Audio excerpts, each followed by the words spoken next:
वाल्मिक कराड आणि मंत्री धनंजय मुंडेंना सरकार घाबरतंय का, असा सवाल जितेंद्र आव्हाडांनी विचारला. तर दोन्ही घटनांमध्ये मुख्यमंत्री देवेंद्र फडणवीसांनी गोल फिरवण्याचा प्रयत्न केला. यात कुणाला वाचवण्याचा हा प्रयत्न आहे, असा सवाल आदित्य ठाकरेंनी विचारला आहे.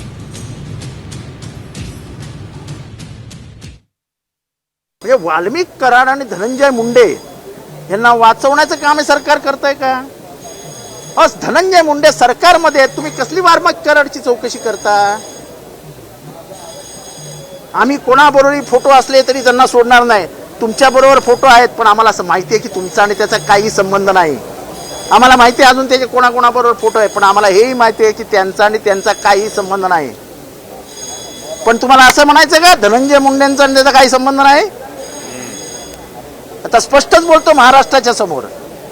मुख्यमंत्र्यांना असं म्हणायचं आहे का की धनंजय मुंडे आणि वाल्मिक कराडाचा काहीच संबंध नाही?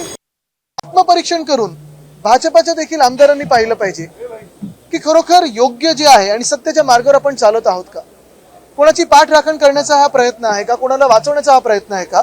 आणि जे काही सत्य होतं ठीक आहे, चौकशी होणारच आहे, पण जे काही डोळा देखत आहे त्याच्यावर त्यांची नावं घेऊन का बोलता आलं नाही? जी काही घटना घडलेली आहे त्याच्यात गोल जाण्याची का गरज होती? थेट जे काही घटना घडलेली त्याच्यावर बोलता का आलं नाही मुख्यमंत्री महोदयांना? कोणाचं दडपण आहे का, कोणाचं प्रेशर आहे का?